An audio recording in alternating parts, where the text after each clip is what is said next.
You guys don't need to worry about me getting revenge from Diddy. I've got 3 moves that make sure he'll never be able to come after me or my family. First, I personally reached out to the victims' legal teams. The real reason he's not getting out is those buried cases behind the scenes. I provided legal funding for 7 victims who had been silent for years and brought in the top criminal attorneys in the country. Second, I bought up every potential post-release business deal he had lined up. I planned this 2 years in advance, so by the time he got sentenced and still had hope of getting out, every partner had already cut ties with him. Third, I don't just have evidence, I've got backups. This is an entire minefield that's been buried for 20 years. I uncovered every secret from the last 30 years. With testimonies from the victims, we interviewed over a dozen people he tricked, threatened, or violated. You think that's harsh? No, he destroyed other people's lives for decades. I'm just making sure he spends a few extra years in prison for it. I'm not afraid of his people, not afraid of his threats. I know he's still in there fantasizing about a comeback, but the truth is, he's never coming back. But why was Aaron Carter crying after reading a post on Twitter at that time?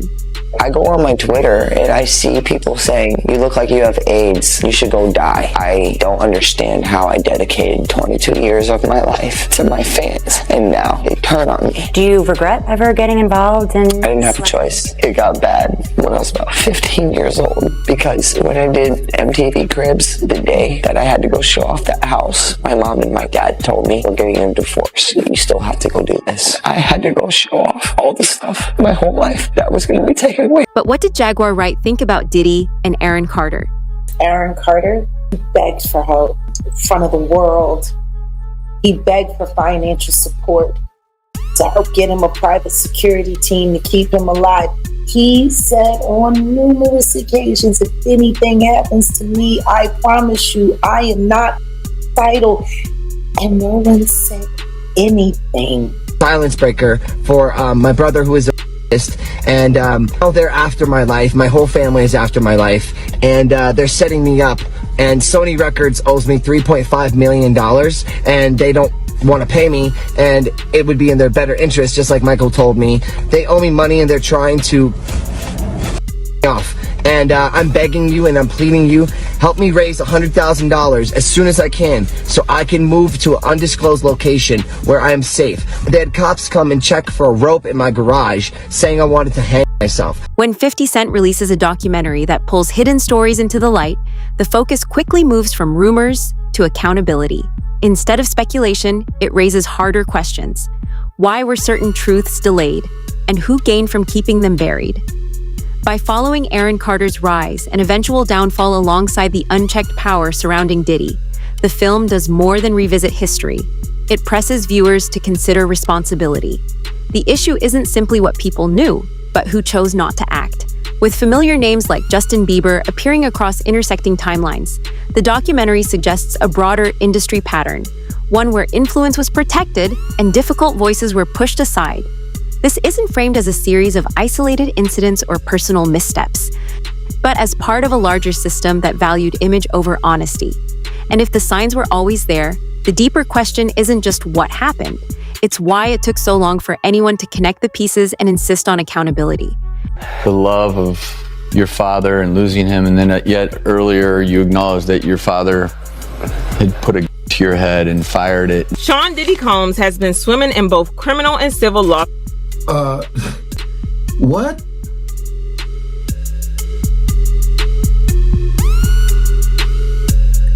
Wow. Talking about a transition. Man.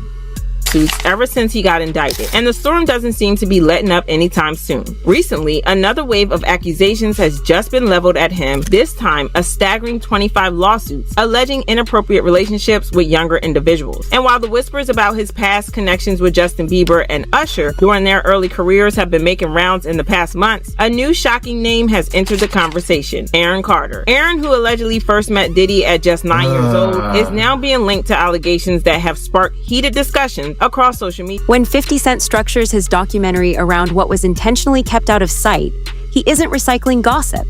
He's reconstructing timelines and spotlighting the moments that quietly disappeared from public view. Rather than leaning on speculation, the film treats silence itself as evidence, pushing audiences to ask why key narratives were postponed. who shaped the storyline, and how certain figures were able to expand their influence without scrutiny behind the scenes. Every time you think you've heard it all, another layer of darkness gets peeled back. Right. With the way things are unfolding for Diddy, this might just turn into the scandal of the century. I just want to make everyone happy and just love and do my music. Do you honestly think that that's the You know, I know who Aaron Carter is, but I don't at the same time. I forgot what it was that he actually did. But I believe he came from one of those, was it like a Disney show or something like that? I believe so. Because he has a brother, yeah. finishing up a meth head and a crackhead, teaching my niece her first dance moves, making music on my bed. Aaron Carter was once the golden boy of pop, a wildly talented child star whose meteoric rise to fame was nothing short of remarkable. He was only 9 years old when he dropped his self-titled debut album, captivating audiences everywhere and securing his spot as one of the biggest child stars to ever grace the music industry. Carter was tipped to do great things and have a long, successful career, but as bright as his star burned, it faded just as fast. Fame at such a young age can take its toll, but there was so much more that contributed to the downfall of Aaron's career. Several insider sources have suggested that Aaron may have been a victim of manipulation and the toxic culture that... In examining the rise and unraveling of child stardom, the film frames Aaron Carter not as a passing headline, but as a revealing example of fame without safeguards, where talent was amplified, yet meaningful protection was missing. It highlights the imbalance between visibility and vulnerability, showing how success was celebrated while support systems fell short.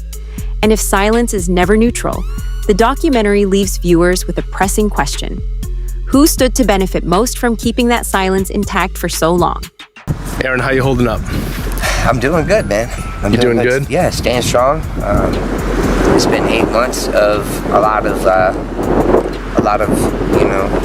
turmoil and back and forth. But at this point, I think that I've got it under control. I'm doing everything that I need to do.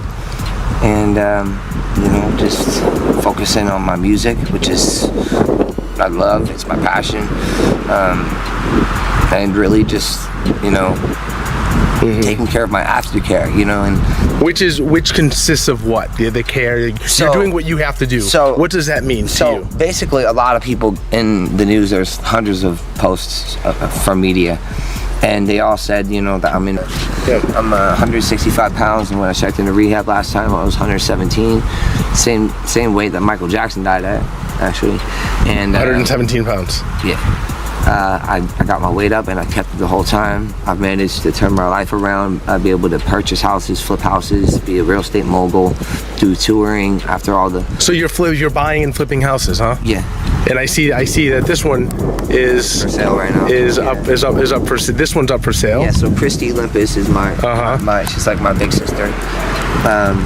But she's my real estate agent. She got me to my first house, which is only like about a mile away from here. Yeah. And then flipped that one from 420 to 620, got $200,000 profit. Rebid, I bought this one for $600,000. Aaron Carter entered the spotlight long before he was equipped to defend himself in an industry that capitalizes on youth while deferring responsibility. The documentary positions his early triumphs alongside signs of mounting instability, illustrating how access and privilege can appear to be opportunity until they gradually evolve into reliance. It delivers a pointed social critique. When a child's value is defined by performance, red flags are minimized as pressure, rather than acknowledged as warning signs. In doing so, the film compels viewers to confront the tipping point where ambition overrides accountability, and the obligation to protect is traded for the pursuit of success. A lot of other stuff that's going on with that. They look at the right. They look at the stuff. They look at this right here, bro. First and foremost, all the companies that you have, you understand, and I know some people have trust and have companies in their kid's name. This man never put anything in his name. Why? It's either his mother, his son, his kid's name and everything like that. He had 18 companies that was giving him some kind of revenue. Why is nothing really in his name? Is there some kind of tax evasion? They looking at that. You understand? You got people in the industry that's been saying for years, this man is having sex with underage. So now the federal government is looking at that like, yo, when is somebody gonna come forward? We got this information, this alleged information, but nobody's willing to come forward. Then they go on and say, yo, Shakur Stewart mysteriously dead. Supposed to be a self-inflicted wound.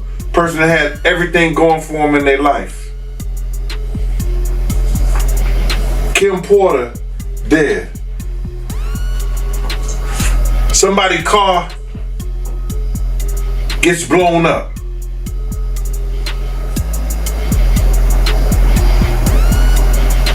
This guy is walking around threatening other actors, people. Somebody got to get involved in it. If it ain't the state, let it be the feds. Somebody got to stop him. He lucky that God given him the opportunity to be stopped while he's alive, didn't have to go to hell and face that shit. He got a chance to repent now, change his life.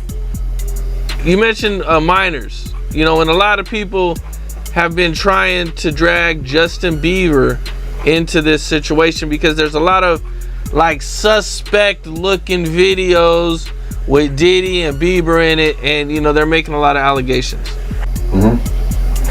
Same way they made allegations about Usher. The film continually returns to the idea of proximity. Who had direct access to decision makers, who opened doors, and who determined which opportunities move forward. It suggests that influence is seldom random. It is built, maintained, and protected within carefully formed circles. Sean Diddy Combs appears not as a conclusion, but as a recurring figure threaded through stories of mentorship, elite networks, and social status. Rather than making outright claims, the documentary maps relationships and overlapping timelines, implying that power often travels through informal alliances instead of formal contracts. By focusing on these in-between spaces, where titles blur and responsibilities are undefined, the film shifts the conversation toward institutions themselves, and challenging them to consider how accountability can be identified and enforced when influence operates beyond official structures. I go on my Twitter and I see people saying, you look like you have AIDS, you should go die. I don't understand how I dedicated 22 years of my life to my fans, and now they turn on me. Do you regret ever getting involved in... I didn't have a choice. It got bad when I was about 15 years old, because when I did MTV Cribs, the day that I had to go show off that house, my mom and my dad told me, we're getting a divorce. You still have to go do this. I had to go show off all the stuff my whole life that was going to be taken. One of the documentary's most sobering through lines is its account of Aaron Carter publicly and repeatedly asking for help. These moments aren't framed as spectacle or breakdown, but as steady, unsettling records of fear and isolation, signs of someone increasingly aware that something wasn't right and that the sense of danger felt closer than anyone wanted to admit. Well, they said he died from that pneumonia. Yes. You know, just like Kim, just like Brittany Murphy. That pneumonia ain't no joke. Hey, every time somebody get to telling the truth about someone, whoever's been lying, they just say a little prayer and then the pneumonia comes. Real life.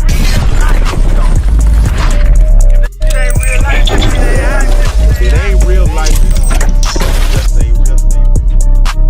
Real life street stars. You know what time it is. Oh no, it's all good. But Uncle Ron, Beyonce's ex-bodyguard, who threatened to expose them. Yeah, threatened to expose them. I believe in 2023. Is deceased. He's passed away. Allegedly, that's what they are saying. Allegedly, that is what they are saying. What are your thoughts on that? Well, they said he died from that pneumonia. Yes. You know, just like Kim, just like Brittany Murphy. That pneumonia ain't no joke. Hey, every time somebody get to telling the truth about someone, whoever's been lying, they just say a little prayer and then the pneumonia comes, and then yeah. A lot of people been getting that pneumonia. I'm surprised they didn't try to say that Liam. The moral burden in the story does not rest on a single figure. The documentary suggests it was collectively carried by audiences who watched, by platforms that amplified the moments, and by institutions that had the authority to intervene but did not. Suffering became visible to millions, yet visibility alone never translated into meaningful protection. When distress is shared so widely and so clearly, the film sharpens its central question. At what point does awareness become obligation? And who ultimately is responsible for stepping forward and taking action? But you know, he went over that balcony. But the thing is, they say he went on his own. But there's two other things that I considered as I speculate. This is all my speculation. None of this is true yet. But what if somebody told him he had to jump off? Man. What if he would have rather jumped and be tap out? Right. You know? Or maybe imminent danger was there. And it's alleged that only escape.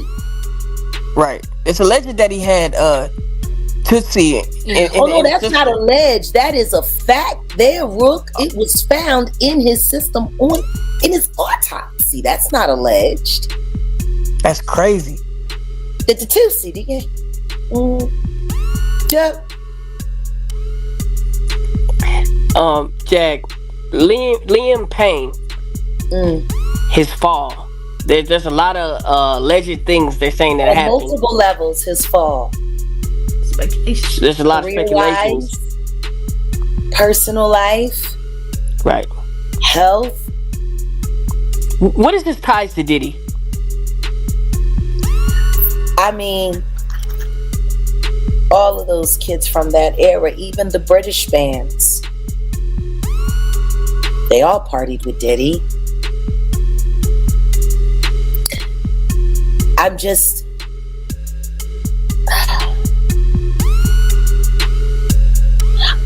It's hard for... By widening its lens, 50 Cent's documentary connects individual experiences to a broader culture that subtly normalized placing minors in adult spaces. It shows how young performers were often ushered through the same corridors of influence where boundaries were assumed to exist, but were seldom actively protected. Rather than pointing to isolated failures, the film critiques a structure that operated on trust and reputation instead of firm safeguards, creating environments built for power where vulnerability was left exposed. To truly get invested in what's happening to Liam Payne right now, because I haven't gotten over what happened to Nick. Nick's brother, Aaron Carter. Right.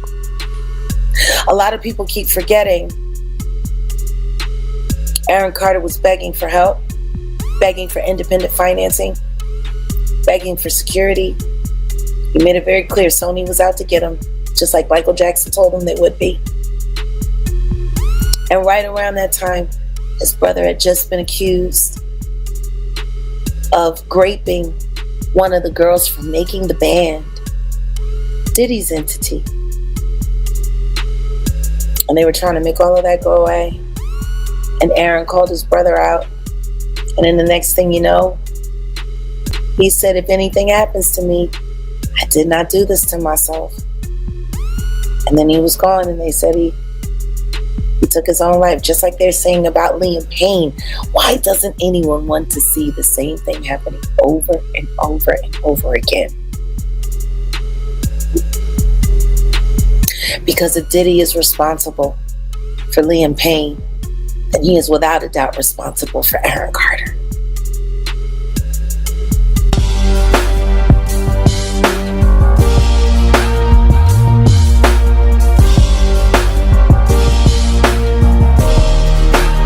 Shout out reality street stars, nigga. Mogul. This is where references to Justin Bieber surface, not as accusation or direct comparison, but as context illustrating a recurring pathway the industry has carved out for young talent. His presence in the narrative serves to highlight structural patterns rather than individual blame. When similar trajectories and environments appear across different generations, the documentary pushes viewers to question whether such repetition can still be written off as coincidence or whether it points to something more deeply embedded within the system itself. You know what I'm saying? It's like 150 hugs. You're a public person as well, and there was one instance in Harlem, and his reaction when those people went away. Got in the car and said, I feel like I need to wash, like I'm dirt. That was, it show you his character. Was that the reason for including it? Yeah, I mean, what's the odds that you would do that in front of the camera? Like that's one of the moments where he forgot he was on tape. How do you respond to people who say that it's more about the disdain that you have for Sean Combs than it is for giving the victims a platform? What they consider a pre-existing beef, right, for 20 years, right, is me being uncomfortable with him suggesting that he takes me shopping, or I looked at it like it was like a tester, like maybe you'll come play with me type of thing, right? And it's not personal. I think it's important to also let people know that the show is not completely the perspectives of people that did not like Sean. We weren't trying to just get the highlights, the salacious details, that the real goal was to storytell. And not everyone needed to have an allegation to be a part of this project.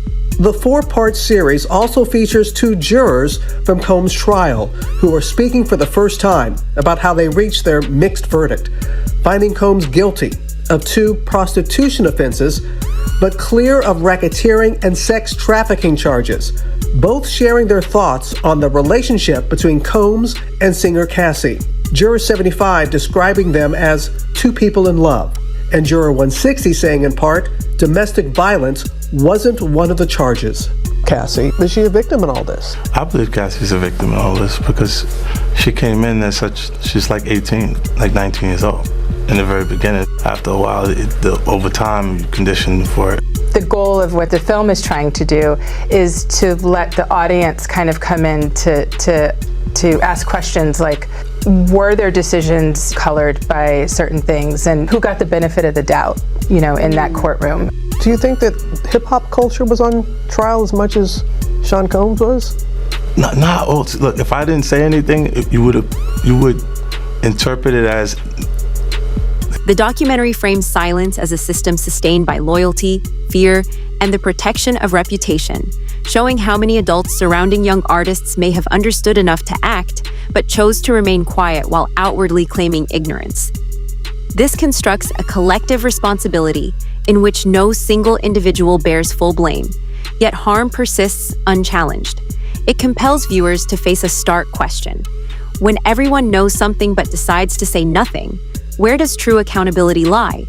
Of Sean Diddy Combs in the days leading up to his arrest in New York last September. You want to put the stuff in my fanny pack, King? The exclusive video obtained by Netflix shows Combs debating with his lawyers about strategy.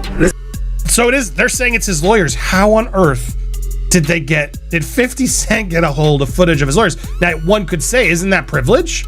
How is this footage allowed? Now, you could also argue because someone's filming, there's other people there, you lose privilege. I've learned that in my appeals case. I have not filmed any of my legal meetings on purpose because if you film it, well, then it gives up your privilege in a way. So I'm assuming that's how they're getting away with this, because he's filming conversations with his lawyers, whether they knew or not. That footage, now that it's gotten in the wrong hands, or I guess different hands, isn't a longer privilege. I want to get a lawyer on to sort of confirm it, but I got to be honest. I'm kind of shocked. You'd think, well, this should all be included. Should it not? Listen to me. I'm going to get off the phone right now, and I am going to let you professionals look at the situation and come back to me with a solution. No matter what, no matter what nobody said. Let's just, here and there, y'all are not working together the right way. We're losing.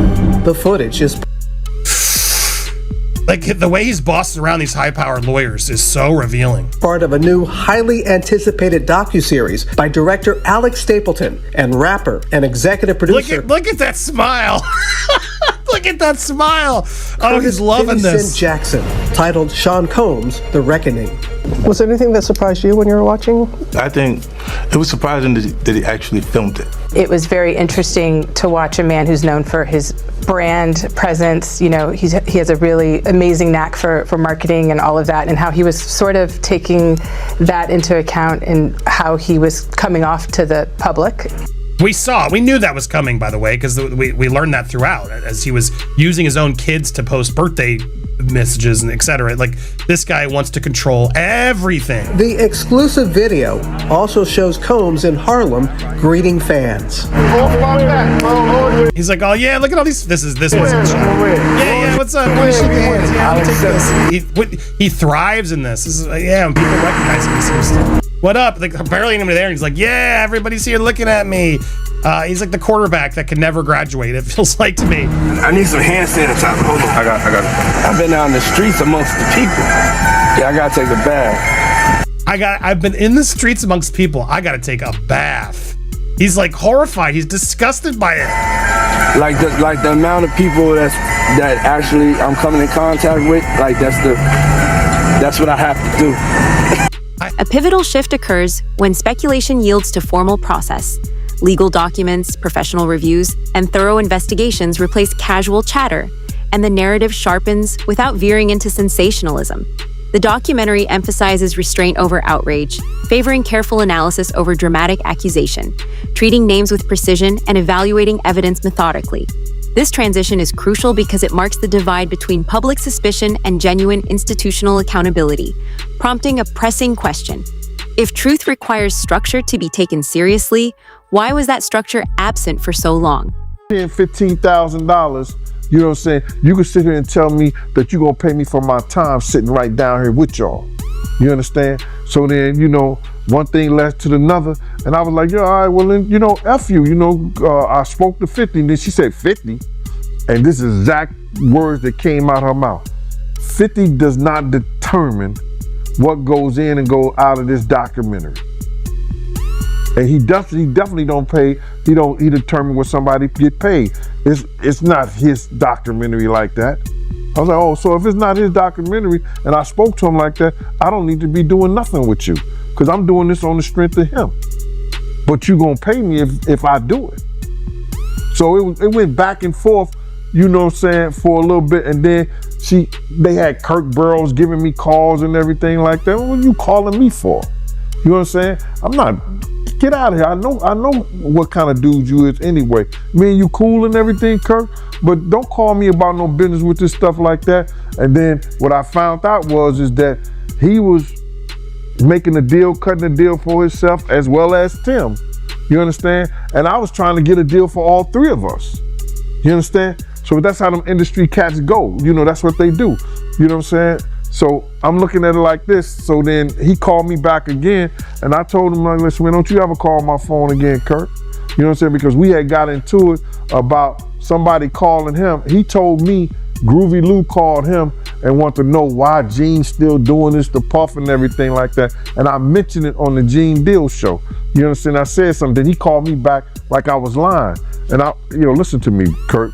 Don't call me about what these clowns and these niggas say right here, bro. And especially don't call me talking about what I gotta fix, when in fact you know what you told me and you know what our conversation was. You know what I'm saying? So the whole thing about why I'm not in the thing, the lady was talking greasy to me. She had no right to talk greasy to me. And then she told me that 50 didn't have the power to do anything, but they using his name to like push the whole documentary. And that's what it was about. So that's why you don't see a cameo other than the pictures they used of me on the film in the documentary. I got like 3 or 4 pictures in the documentary that I seen of myself. You know, some people say they saw more, but I know three different times where I was certain places that you could actually see me in the documentary, and that's the only thing you're gonna get. But the stories that they told in the documentary, bruh, come on. They could have went a whole lot deeper. They could have did a whole lot more. So I ain't in the documentary because that lady that was the director, I think, what's her name? Alex, you know, Alex State. The documentary illustrates why so few voices ever spoke up, revealing that raising concerns often carried steep personal and professional costs, while remaining silent could safeguard careers and social standing. Within this context, 50 Cent positions himself as an outlier, someone willing to endure criticism and pushback to demand examination. He does so not from a place of claiming absolute certainty, but from a refusal to accept why accountability was delayed for so long. I usually leave these things to the end of my interviews, but I really gotta say, rest in peace, Aaron Carter. Yeah. You actually called me the other day to break the news to me. Mm-hmm. And this is someone that we both interviewed multiple times. I was shocked. How did you feel when you heard the news? Yeah, I was definitely shocked. But at the same time, I mean, I had interviewed him, I think maybe like a week and a half before he passed. I'm not sure, but it came out 3 days before he passed. Huh. And when he came in that time, he definitely was not in a great mental state. Like I remember you saying that you hadn't interviewed him for like over a year before he passed. It was the same thing with me, where I was kind of interviewing him regularly, and then I didn't do it for a period of, I don't know, a year or two. And then I decided, like, okay, he hit me up. I'm like, let's do it. I want to see how you're doing, check in. Came in to do the interview. It wasn't great. You know, he was drinking lean. And he was drinking lean in the interview? I mean, he tried to deny it, but it was like super purple. He's got a double cup. I don't know what else it would have been. But, you know, he's just kind of like slurring his speech. And, you know, I heard that him and his girl broke up again like 2 days after we did the interview, because she was there, like posted up, like, and I guess they had been through this dramatic breakup. And some of the stuff that I was talking to him about was super depressing, like him having his kid taken away by the state or whatever. And, you know, at one point I'm trying to like tell him, like, you got to get your kid back, dude. Like, you can't be thinking about anything else. You got to just be focused on how to get your kid back. And then I start to think, probably not a good idea, right? Like, it doesn't really seem like he's in a state where he'd be able to wait, I don't take care understand, of the kid. Well, okay, wait, but his girl was there with him. Yeah. So how did he get his kid taken away if he's with his girl still? Well, I guess the kid got taken away from both of them. From both of them? And went to live with her grandma. Oh. Which, you know, and I don't know if his girl has issues or if it was 100% him causing the issues, but I guess it's like, I mean, he tried to blame it on the fans, like reporting abuse or like reporting him, saying that he's on drugs, saying all this, yada, yada. But they did get in a big fight at one point. And then I don't know exactly what happened after that, but it's like, you know, I was trying to like urge him to like really focus on getting his kid back. I can't imagine that if I was in his position, I'd be thinking about anything else. But, you know, he was really in the middle of his addiction and everything. And one thing I thought was interesting that's kind of gone unnoticed is that in that interview, he fully apologizes to his brother Nick, and said, because he had said many times that Nick was a rapist and Nick had done all this terrible shit to all these people and yada yada. And in the interview, he basically acknowledges, oh, I was taking somebody else's word for that. I don't actually believe that that's true, which I found really interesting. I'm like, so you were smearing him for all these years just because you believed one random person? I don't know. But then there was a clip that came out last night of Backstreet Boys' performance where his brother actually like broke down crying, talking about losing him and everything. And it's kind of crazy to see that, you know, where I'm sure Nick to a certain extent had felt sort of, you know, plagued by his brother and traumatized by having his brother like really trying to smear his career for all these years, saying all this terrible shit about him, and then to see him go before they were able to ever really reconcile. But I mean, Aaron in my interview was saying that he would like to reconcile with his brother, and I'm thinking in my head, I'm like, that is probably a ways away until you know, there's gonna have to be some space between you having made all these accusations about him and him being able to accept you, you know. But yeah, it's just a super sad ending to that story. In its closing, the film intentionally refrains from offering tidy conclusions, avoiding verdicts or oversimplifications. Instead, it documents the imbalance between fame and safety, access and oversight, and speculation versus verified fact. Beyond recounting what happened to Aaron Carter, 50 Cent's documentary challenges viewers to consider what was allowed to happen around him and why figures like Sean Diddy Combs and references to Justin Bieber appear within the same narratives of influence and authority. As the industry is finally prompted to examine itself, the film leaves audiences with a lingering, unsettling question. Will its structures truly change, or will silence simply be repackaged in new ways?